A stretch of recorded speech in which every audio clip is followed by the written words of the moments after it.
네, 안녕하세요. 실전 기술 사업화 및 구체화 방법을 강의하게 된 박도준 소장이라고 합니다. 오늘 강의할 내용은 기술 사업화를 하는 데 있어서 구체적으로 어떤 방법으로 왜 하는지에 대해서 체계적으로 기초 부분부터 실전 적용까지 강의할 예정입니다. 간략하게 소개해드리면 저는 기업가치경영연구소를 운영하고 있고 중소기업 특히 R&D 사업 그다음에 창업 관련된 분야에서 전문위원, 자문위원으로 활동하고 있습니다. 예. 1장 기업 기술 사업화란 일단 기술 사업화가 어떤 개념인지에 대해서 알고 넘어가기 때문에 기술 사업화에 대해서 간략하게 말씀드리겠습니다. 기술 사업화는 개발 이전된 기술을 상업적으로 활용하여 상품화하는 과정을 말합니다. 또한 무형의 기술을 유형의 상품으로 제품화하는 것을 뜻하며 통상적으로 아이디어, 연구개발, 시제품 제작, 제품 생산, 마케팅, 이윤 창출 등의 과정을 포괄적으로 담고 있습니다. 대학 연구소의 입장에서는 개발된 기술을 기업으로 이전하여 부가가치를 창출할 수 있도록 제품화하는 과정을 말합니다. 기업 입장에서는 자체 개발만으로는 부족한 기술을 외부로부터 아웃소싱하여 기업 경쟁력에 도움이 되는 상품으로 개발하여 시장을 개척하는 기업 혁신 과정을 말합니다.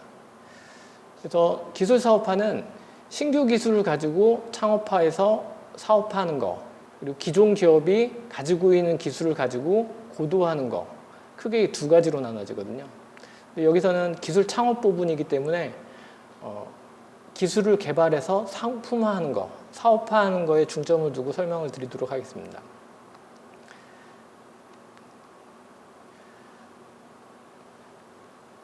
예. 그래서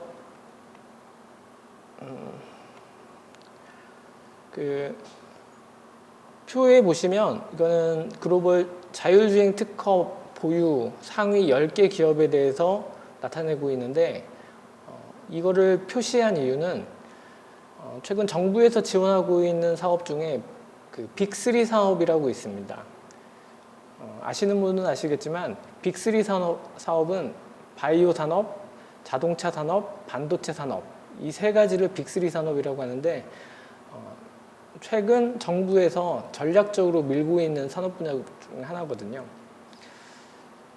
근데 시장에서 성공하기 위해서는 기술을 선택을 하고 그 선택된 기술을 가지고 상품화나 제품화해서 이제 사업화를 해야 되는데 가급적이면 시장에서 열려있는 시장, 열리려고 하는 시장에 관한 기술을 개발해서 상품화하는 게 실패 확률도 낮고 실질적으로 제품을 개발했을 때 바로 매출로 이어질 수 있는 장점을 가지고 있기 때문에 대표적으로 빅3 산업 중에 하나인 자동차 분야의 특허를 가지고 말씀드렸습니다.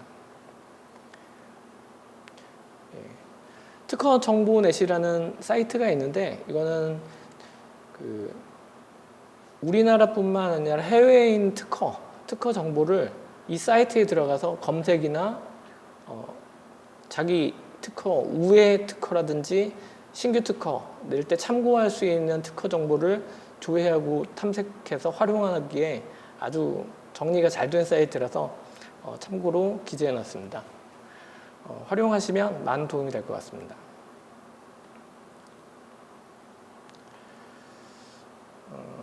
이것도 마찬가지로 반도체 분야에 대한 특허 건수를 말하는 건데 대부분의 대기업들이나 기술기업의 경우 특허를 보유하는 목적이 있습니다. 그리고 특허를 많이 가지고 있는 기업, 특히 상용화 가능한 특허를 많이 보유한 기업들은 장기적으로 오랫동안 지속적으로 높은 이익률을 창출하고 있다는 걸 반대로 보여주고 있거든요.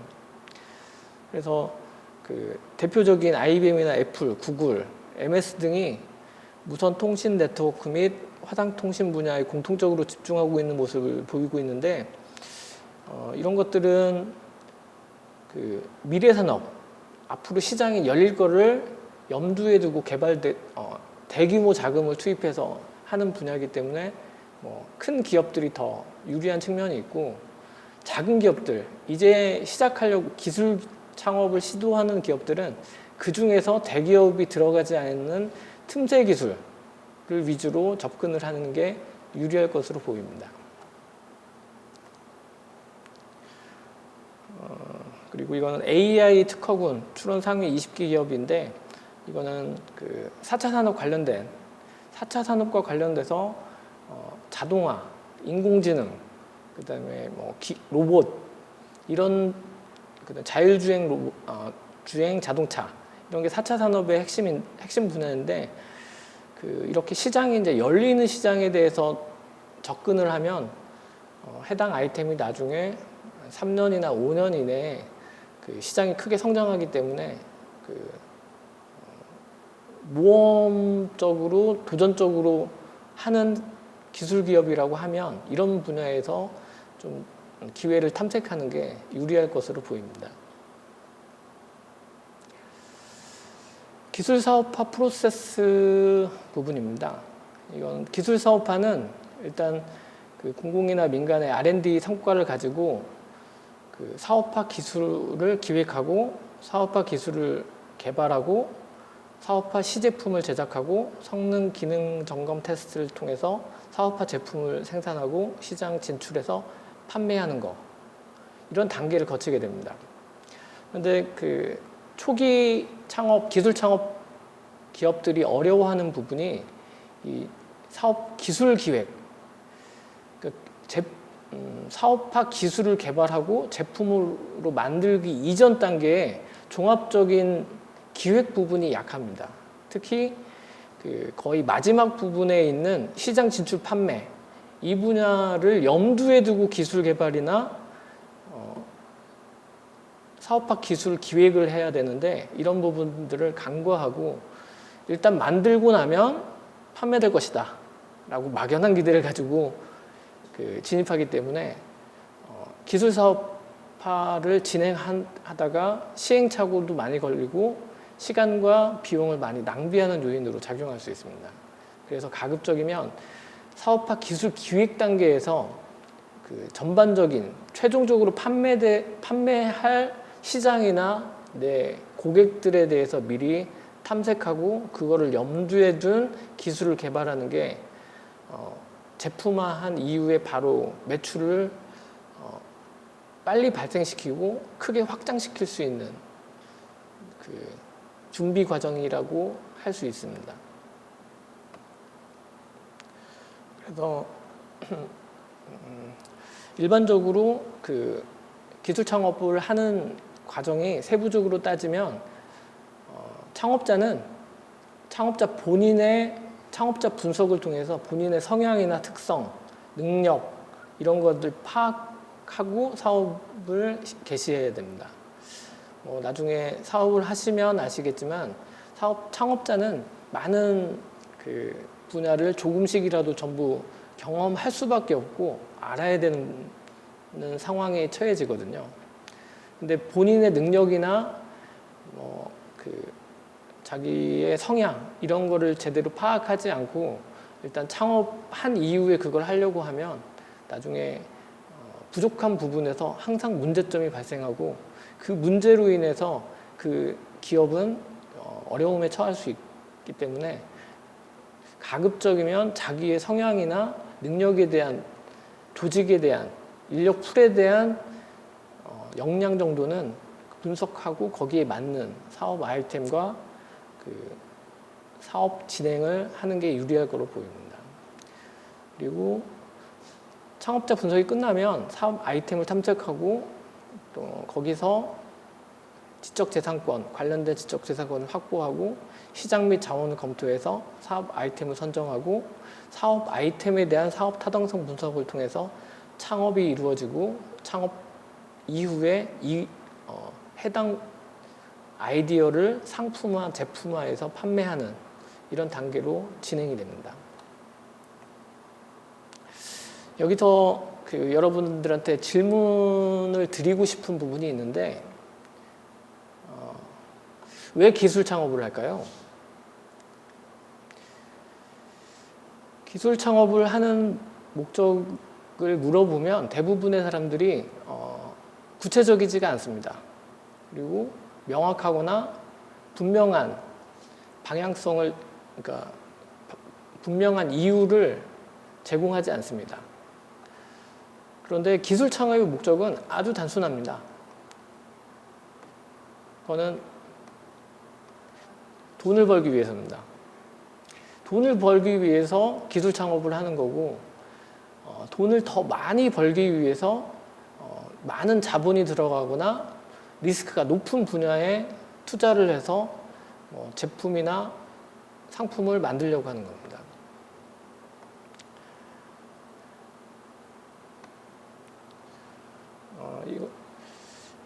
이거는 앞에서 말씀드린 돈이 많이 벌기 위해서는 시장에서는 많은 경쟁자가 있고 또 많은 기술이 개발이 되고 그에 따라서 관련된 유사한 제품이나 특허 이런 것들이 많이 있기 때문에 소비자들 입장에서는 다양한 접근을 통해서 제품을 선택할 수 있거든요.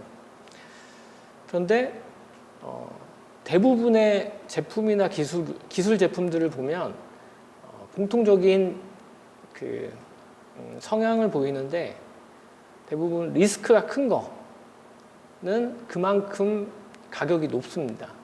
그리고 리스크가 낮은 기술이나 제품들은 말 그대로 반대적으로 수익률이 그만큼 높지 않습니다. 어떻게 보면 트레이드 오프 관계죠.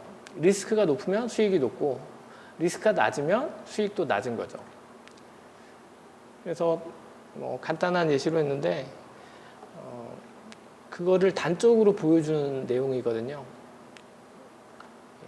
9억 투자해서 기대 수익률 10%, 실패 확률 10%, 성공 확률 90%. 이하는 9억 투자했는데 기대 수익률 1000%, 실패 확률 90%, 성공 확률 10%. 이거를 계산하면 결국에는 실패 확률, 성공 확률 곱하기 기대값, 그러니까 성공 확률 곱하기 기대 수익률 곱하기 투자 금액으로 계산을 하면 이 투자안에 대한 기대 수익률이 나옵니다. 기대값이 1안이 높은지 2안이 높은지를 비교해서 투자안에 대한 선택을 하는 거죠. 그래서 1안을 간단하게 보면 기대값이 8.91억 원입니다. 2안은 9.9억 원이고 그래서 2안이 1안보다는 높은 가치가 있다. 그래서 재무적으로 따지면 2안을 선택해서 집행하는 게 유리한 거죠. 그러면 기술을 활용한 사업화를 왜 하는가? 여러분 어렵게 기술 개발해서 왜 사업화를 하려고 하죠?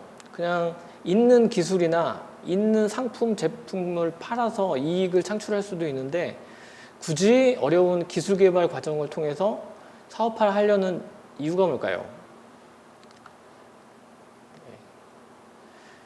1차적으로는 경쟁력을 강화하기 위해서입니다. 두 번째는 기술 확보를 하기 위해서입니다. 세 번째는 생산성 향상을 위해서입니다. 근데 이 세 가지는 결국 하나의 것으로 귀결되는 거거든요.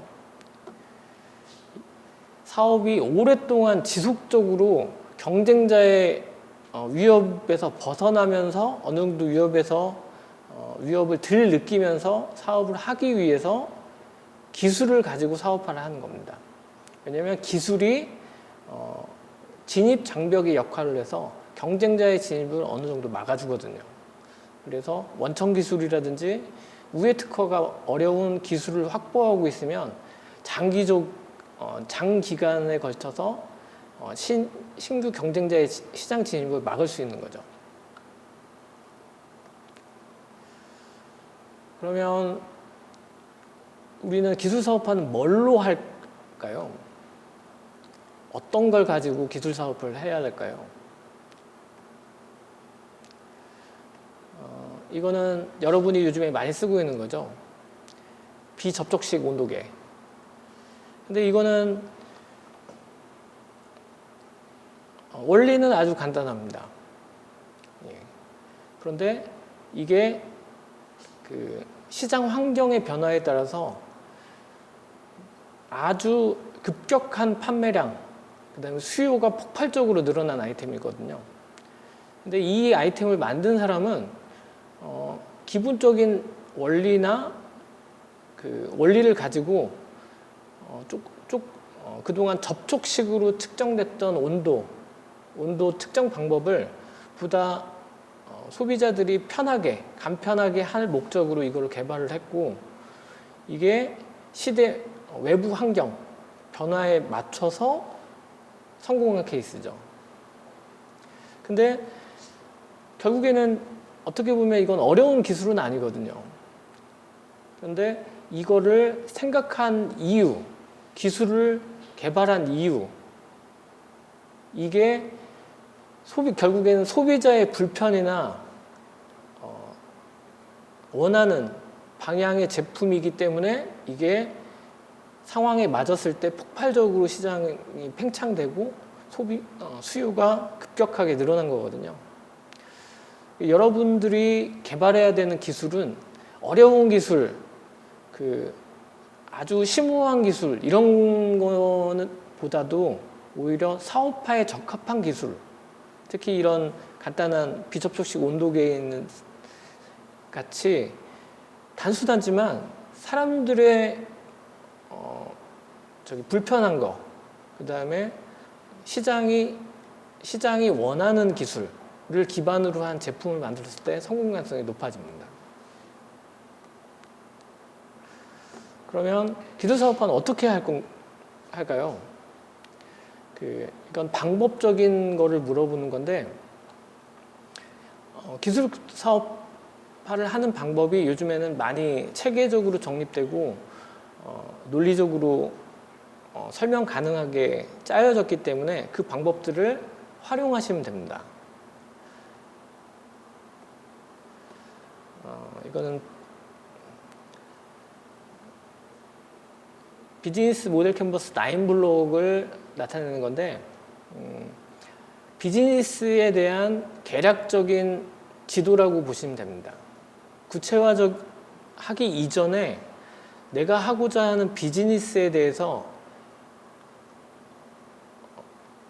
각 9블록에 해당하는 핵심적인 내용을 정리하고 그에 따라서 방향성을 일맥상통하게, 9블록에 있는 게 상호 간에 일맥상통하게 계획을 짜는 부분입니다. 근데 많은 사람들이 9블록을 아주 단순하게만 생각을 하는데 이 9블록에 아주 심오한 뜻이 많이 담겨 있거든요. 이 9블록은 상호 간에 연결되어 있습니다. 따로 떨어져 있는 게 아닙니다. 그래서 초기 기술 창업하시는 분들이 어려움을 겪는 이유가 이 9블록의 부족한 역량, 부족한 부분을 어떻게 채울 것인지, 그 다음에 어떻게 그거를 만회하면서 시장에 원하는 제품을 만들 것인지에 대해서 심도 있게 고민을 안 해보셨기, 좀 고민을 덜 했기 때문에 어려움을 겪고 있는 부분이거든요. 가장 대표적인 부분이 액티비티 부분하고 리소스 부분. 리소스는 내부 자원인데 비즈니스를 하기 위해서 필요한 많은 요소들이 있습니다. 대표적으로 돈, 사람, 그 다음에 기계 설비, 스페이스, 그 다음에 방법적인 거, 그 다음에 원자재 개발하기에 들어가는 원자재, 부자재, 이런 매터리얼, 이런 부분들인데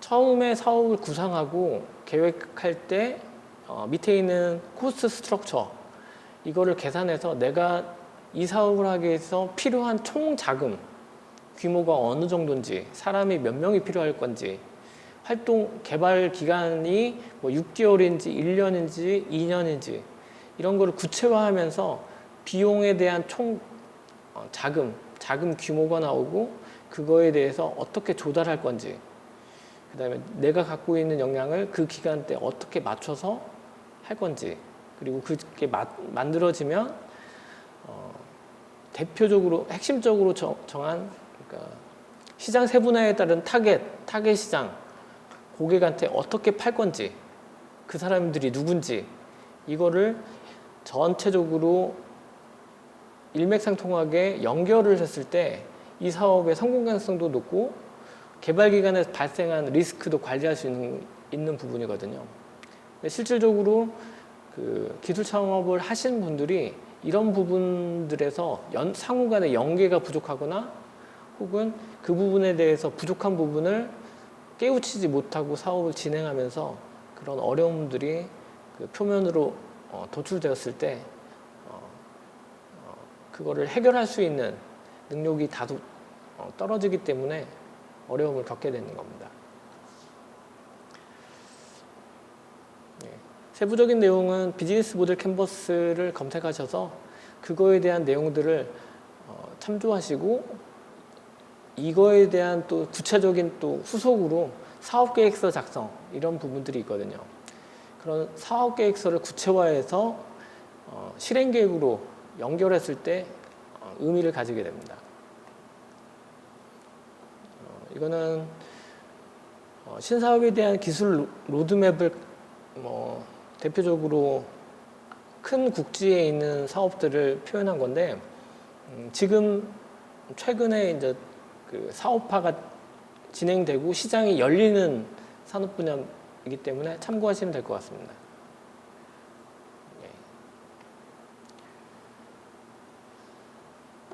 그래서 비즈니스 플랜, 사업 계획이죠.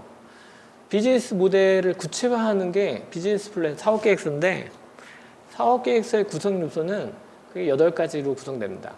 그래서 제품, 서비스가 어떤 거를 팔 건지, 그 다음에 시장 및 경쟁에 있어서는 어떻게 구성되어 있는지, 그 다음에 그 시장하고 고객한테, 그리고 경쟁 관계에 있어서 마케팅은 어떻게 할 건지, 그 다음에 비즈니스 시스템은 어떻게 구축할 건지, 조직 및 인력은 어떻게 조직화하고 운영할 건지, 시장에서 기회와 위험은 어떤 것들이 있는지, 실행계획은 어떻게 짤 건지, 그리고 이런 모든 거를 다 비용화했을 때 발생되는 재무계획, 비용계획하고 자금 조달계획, 운영계획, 이런 것들이 그 비즈니스 플랜의 핵심 구성 요소들입니다.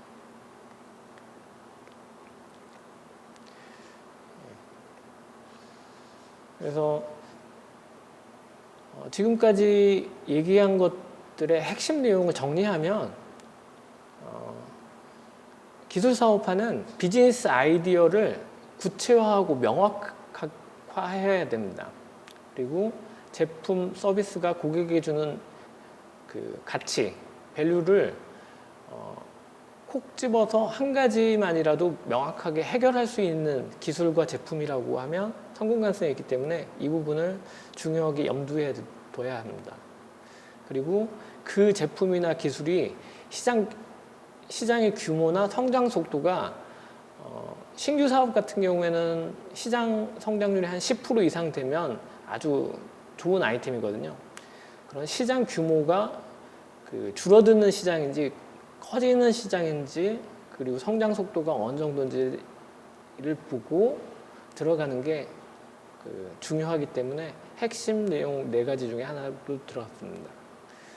그리고 마지막으로 투자에 대한 수익률, 이거는 결국 앞단에서 설명드렸지만 결국에는 이건 돈을 벌기 위한 거기 때문에 내가 투자를 하면 그 수익률이 적어도 신생기업, 신규 기술 투자하는 부분은 10% 이상의 수익률이 났을 때 진입할 가치가 있는 산업이거든요.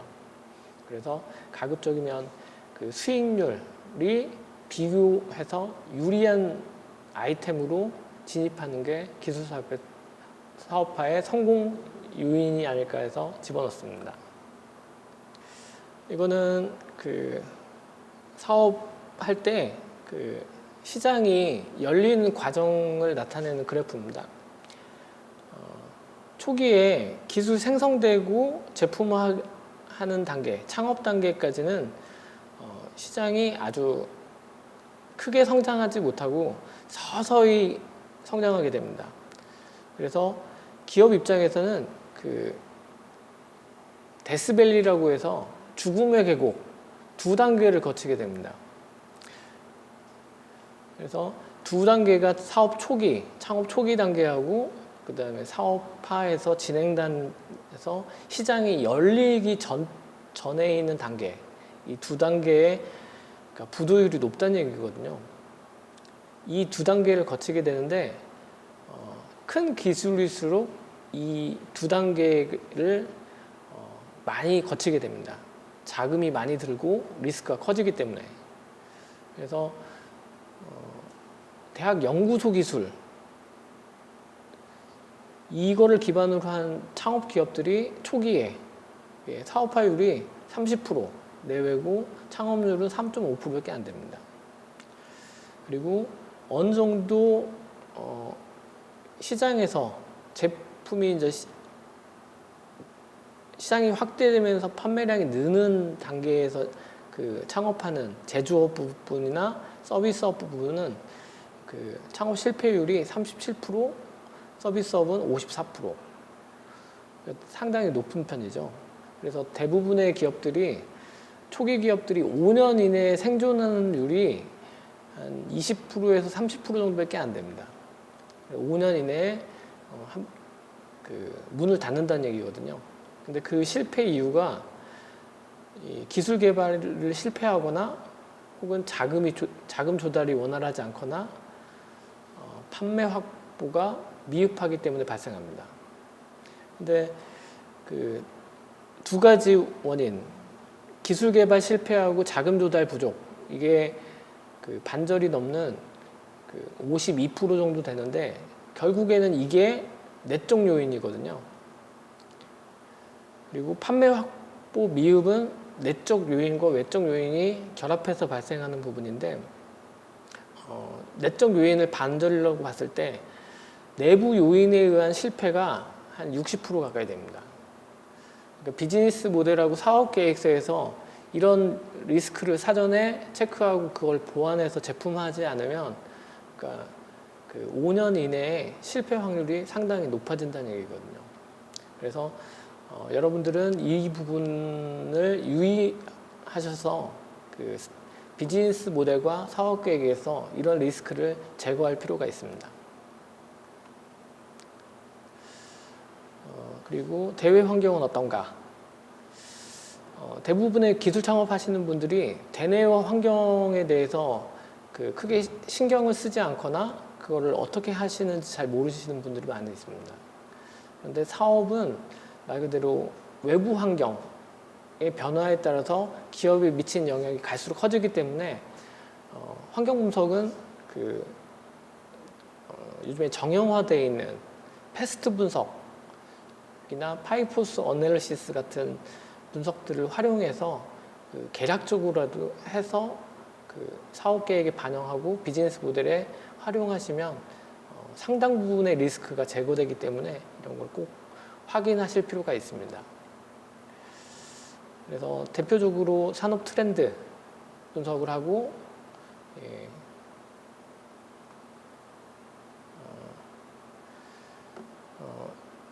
산업 트렌드는 그 요즘 최근 산업 트렌드는 융복합화. 그래서 단일 기능을 제공하는 제품보다는 다양한 기능 그리고 다양한 기술들이 복합적으로 구성된 제품들을 소비자들이 선호합니다. 그리고 고기능화 혹은 고효율화를 추구하는 제품들 이런 것들을 선호합니다. 그리고 마지막으로 스마트화. 그래서 그 스마트화는 뭐 예를 들어서 동시에 작업을 가능하거나 신속하게 처리하거나 가성비나 가심비가 좋거나 단순하게 그 소비자들이 사용할 수 있거나 UX, UI라고 하는데 유저 익스피리언스, 유저 인터페이스 이런 것들이 가능한 쉬운 제품들이 시장에서 각광받고 있기 때문에 이런 환경에 맞춰서 제품을 개발할 필요가 있습니다. 예.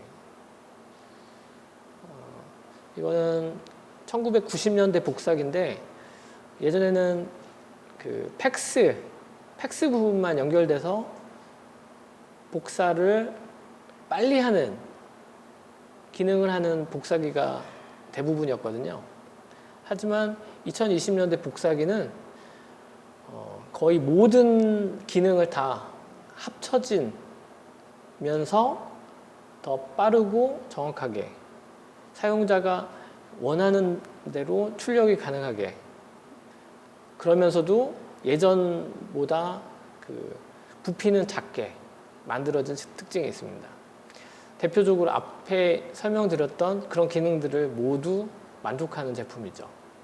근데 이 복합기뿐만 아니라 다른 가전이든 제품 일반적으로 쓰고 있는 아이디어 제품이든 이런 특징들을 다 나타내고 있습니다. 이건 스마트 계획서육인데 참고하시면 될 것 같고, 예.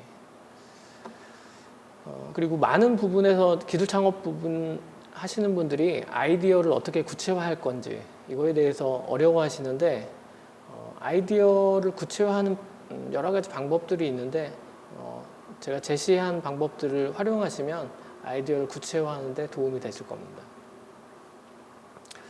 아이디어는 사전적 의미로 생각, 관념 또는 인식, 이해, 견해 등과 함께 단순히 떠오르는 생각 또는 상상으로 정의됩니다. 관용적 의미로는 그냥 착상이라는 뜻으로 나타내죠. 그런데 웹에 정의한 것은 지적 이해, 깨달음 혹은 행동적 결과와 같은 것들이 마음속에 존재하는 어떤 구상, 이렇게 표현되고 있거든요. 근데 학자들은 아이디어란 낡은 요소들의 새로운 조합이다. 기존에 존재하는 것들을 새롭게 재창조시키는 과정을 거쳐 세상에 나오게 되는 것이 대부분이다. 이렇게 표현하는 분들이 계시거든요. 근데 이게 왜 중요하냐? 아이디어는 말 그대로 생각일 뿐입니다. 생각. 표현되지 않은, 창조되기 이전의 생각이기 때문에 이거를 구체화해서 좀 고도화해야 되는 생각입니다. 그래서 구체화, 고도화하는 게 여러분들이 해야 될 역할 중에 하나인 거죠. 그래서 아이디어 원천은 기술의 진보, 시장의 니드와 사용자에 의한 해결 방안, 그다음에 생산과 서비스, 경쟁자와 타 기업들, 유통과 공급자 경로, 환경의 변화에서 그 아이디어를 얻을 수 있습니다. 이렇게 떠오른 아이디어는 구체화 과정이 필요한데, 그 구체화를 하는 그 절차는 그림에서 나온 것처럼 문제를 정의하고 아이디어를 도출하고 아이디어를 평가하고 아이디어를 판단하고 아이디어를 실행해서 문제 해결됐는지 이걸 확인하고 다시 문제 해결이 안 됐을 때 이 과정을 반복해서 고도화할 수 있습니다. 구체화하고 고도화할 수 있는 겁니다. 그래서 문제 정의는 간단하게 현재 A 상태에서 개선된 상태 B로 변환 가능한 상태를 말하며 어떤 영역에서 희망하는 것과 실제 상황 값과의 차이를 의미합니다. 그러니까 차이가 있다는 거거든요. 차이가 있다는 거를 인식하는 거, 그게 문제 정의죠. 그래서 무엇이 어느 정도로 어떻게 문제인지를 명확히 하는 것이 중요합니다. 그래서 많이 활용되는 방법이 피시본 다이어그램 통해서 문제점을 찾는 방법이 있거든요. 세부적인 내용을 이렇게 그림을 참조해서 적용하시면 됩니다. 아이디어 도출. 아이디어 도출은 많은 통찰을 통해서 접하는 정보를 획득, 지식 데이터를 확장시키며 준비해야 실제 아이디어로 도출됩니다. 그래서 아이디어를 체계적으로 접근 방법을 통해서 도출 가능하고, 아이디어 도출 기법에는 브레인스토밍, 문제에 대한 대안적인 해결안이나 개선을 위한 기회를 찾을 때 사용하는 방법이고, 집단의 효과를 살리고 아이디어의 연쇄 반응을 일으켜 자유분방한 아이디어를 도출할 수 있도록 하는 기법 중에 하나입니다. 여러분도 많이 사용하실 겁니다, 아마. 이건 일반적인 방법이기 때문에. 이거는 근데 이런 기법을 사용하기 위해서는 준수해야 되는 규칙이 있거든요. 이런 방법들은 가능한 한 많은 아이디어를 사람들이 낼 수 있게 분위기를 조성해 줘야 됩니다. 그리고 엉뚱하고 말도 안 될 것 같은 아이디어, 이런 것도 오히려 환영됩니다. 그리고 편승, 그러니까 편승이라고 하면 누가 얘기를 했는데 그거하고 비슷하거나 그것보다 개선된, 첨부된 얘기를 하는 그런 것을 장려합니다. 그리고 마지막으로 비판을 하면 안 됩니다. 아이디어를 도출하는데 어떤 제재나 제약이나 비판이 있으면 아이디어는 도출되지 않고 사람들은 꿀먹은 벙어리로 있다가 회의가 끝납니다. 그래서 아이디어를 도출하기 위해서는 브레인스토밍을 할 때는 이런 4가지 규칙을 꼭 준수해야 됩니다. 그리고 스캠퍼 기법이라고 해서 질문을 던져서 새롭고 신선한 아이디어를 구성하는 방법인데, 앞에 있는 철자를 따서 대체하기, 결합하기, 적용하기, 변형하기, 다른 용도로 사용하기, 없애기, 거꾸로 하기, 이 방법을 통해서 기존에 있는 제품을 아주 다른 제품으로 만들 수 있는 방법들이 아주 다양하게 나올 수 있거든요. 근데 이렇게 이런 기법들을 통해서 제품을 만드는 사례가 많고, 또 실제적으로 이런 방법으로 구체화하면 실용적인 단순한 제품들이 많이 나올 수 있습니다. 그런데 최종적으로는 이렇게 산출된 아이디어가 어떤 고객의 불편이나 필요성, 니드를 충족시켜야 되는 제약 조건을 둬서 그게 충족이 되면 제품화가 가능한 아이디어가 되는 거죠. 그래서 세부적인 방법들은 예시 있으니까 이런 방법들을 참고하면 될 것 같습니다. 그리고 연꽃잎 기법, 연꽃 모양으로 아이디어를 발상해내는 사고 기법이고, 이거는 확장할 때 핵심 단어를 통해서 사고를 확장할 때 많이 쓰는 방법입니다. 마인드맵, 백지 위에 키워드 이미지로 중심 주제를 적고 가지를 쳐서 핵심어, 이미지, 컬러, 기어, 기호, 심벌 등을 사용해 방사형으로 펼침으로써 아이디어를 정리하는 기법입니다. 그러니까 요즘에 인터넷에 연관 검색어 이런 개념하고 비슷한 개념이라고 보시면 됩니다. 사고에 확장하는 방법이기 때문에 도출하다 보면 얻어 걸린다라고 하는 개념이 맞는 도출 방법이기도 합니다. 그리고 반드시 거쳐야 되는 과정 중에 하나가 아이디어 평가입니다. 그렇게 많이 나와 있는, 무수히 많이 도출된 아이디어를 모두 다 실행시키는 것은 합리적이거나 효율적이지 않거든요. 그래서 아이디어에 대해서 구체적으로 이게 더 개선시키고 실용적인 개념으로 순환시키는 수 있냐 없냐, 그리고 비교 아이디어하고 맛비교를 통해서 어떤 아이디어가 더 창의적이고 나은 방법 아이디어냐를 비교해서 가급적이면 도출된 아이디어 중에서 한 3가지 정도로 압축해서 그거를 선별을 하고 그 선별된 아이디어를 또 다른 고도화 과정을 통해서 좀 다듬는 과정이 필요합니다.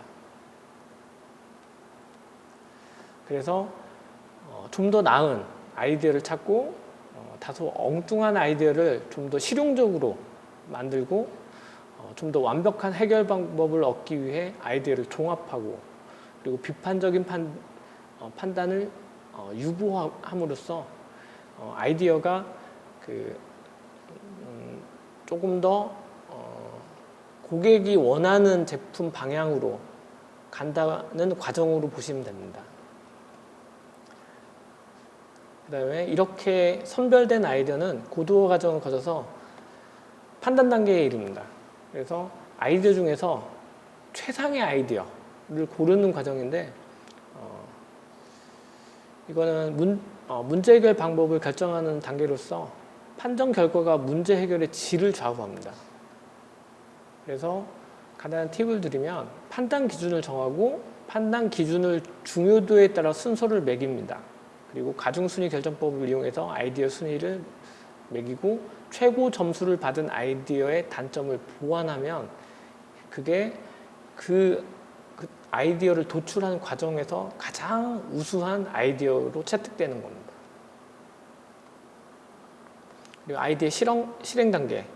이제 아이디어를 이제 실행해야 되는데 실행 과정은 아이디어를 수용하고 그다음에 작업 계획을 만들고 실행의 모니터와 추적 단계를 통해서 어느 정도 실행되고 있는지를 끝까지 관리하는 겁니다.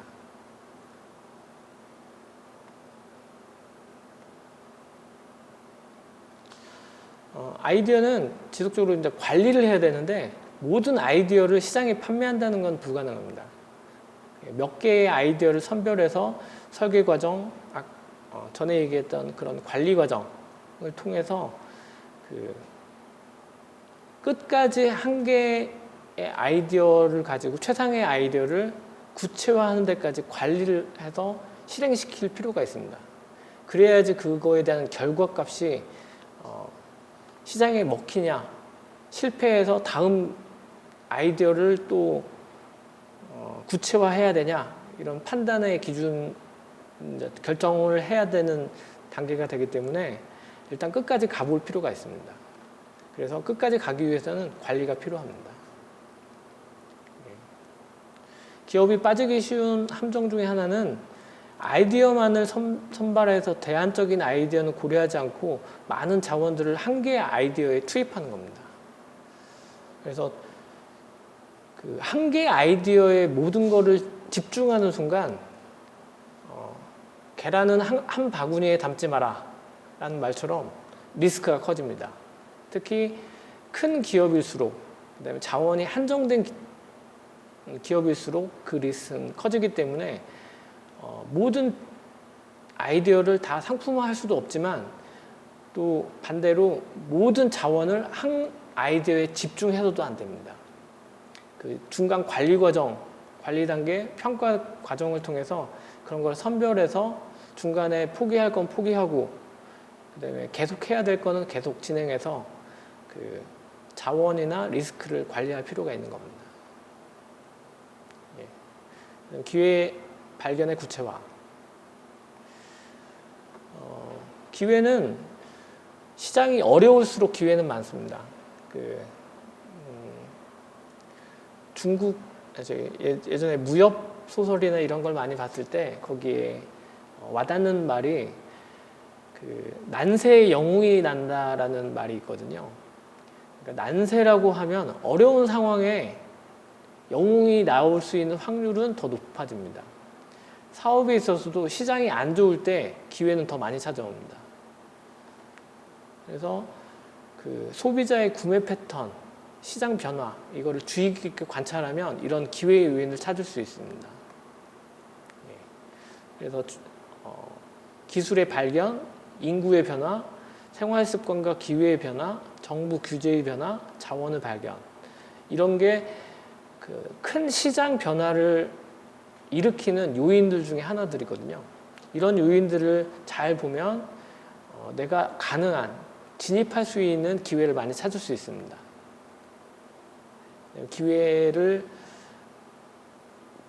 기회의 인자를 탐색을 했으면 기회를 발견할 수 있겠죠. 그래서 창업자가 기회를 발견하는 방법은 다음과 같습니다. 트렌드 관찰, 문제 해결, 틈새 시장 발견, 이런 세 가지 방법을 통해서 기회를 발견할 수 있습니다. 트렌드 관찰은 패스트 분석이라고 하는 정치, 경제, 사회, 기술 분야, 이런 트렌드를 관찰함으로써 발견할 수 있습니다. 그래서 좀 포괄적이죠. 범위가 넓고. 그래서 그 신문이나 기술 동향이나 산업 동향이나 이런 거시적인 관점에 있는 변화를 들여다보면 일맥상통한 트렌드를 읽을 수 있습니다. 그래서 그런 그 트렌드를 봄으로써 큰 시장을 진입할 수 있는 기회를 노리는 거죠. 문제 해결. 앞에서도 설명을 했지만 그 문제를 인식하고 해결 방법을 모색하는 겁니다.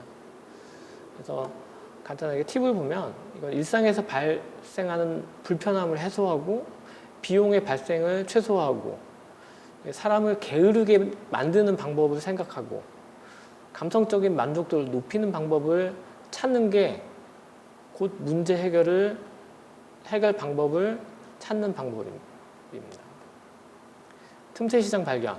이거는 포화 시장에서 틈새 시장을 발견하고 사업 기회로 활용하는 겁니다. 그러니까 포화 시장에서 경쟁자가 많이 있다는 얘기인데 경쟁자가 많은 상태에서는 내가 똑같은 걸 가지고 진입하는 것은 자살행위입니다. 그래서 남들이 진입하지 않는 틈새, 그러니까 틈을 보고 그 틈새를 내가 장악하는 거거든요. 이거는 아까 트렌드 분석을 통해서 기회를 발견하는 거하고는 조금 다른 개념인데 작은 시장을 집중적으로 공략하겠다는 계획을 가지고 들어가는 방법입니다. 그래서 개략적인 내용은 참조하시면 되고, 마지막으로 기술사업화 전략 수립. 그래서 기술사업화는 그 비즈니스 모델과 사업계획서에 나와 있는 것처럼 그런 과정들을 통해서 기술 가치를 평가하고 투자될 투자 규모, 그다음에 인원, 기간, 그다음에 시장 규모, 성장률 뭐 이런 요소들을 감안해서 그 성공 가치가 있는 산업에 진입하는 거, 그리고 그렇게 하기 위해서 앞에서 설명드린 비즈니스 모델,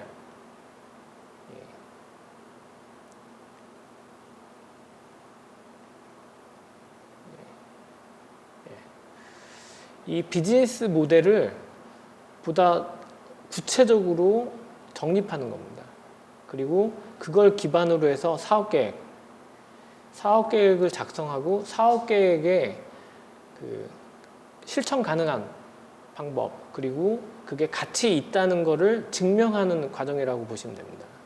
이 증명하는 과정이 왜 필요한지는 나중에 그 자금, 실질적으로 돈이 있어야지 사업을 할 수 있는데 자금 유치나 자금 운영이나 제품 개발, 기술 획득 이런 과정에서 실천하기 위해서 필요한 핵심 과정이라고 보시면 됩니다. 그래서 기술사업화 전략은 크게 기술가치 평가 부분하고 연관되긴 하는데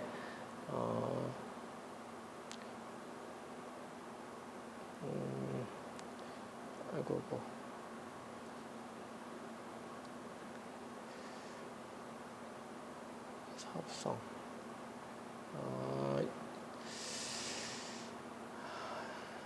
그 기술가치 평가의 핵심적인 요소는 그 시장성, 수익성, 기술성 이 세 가지를 봅니다.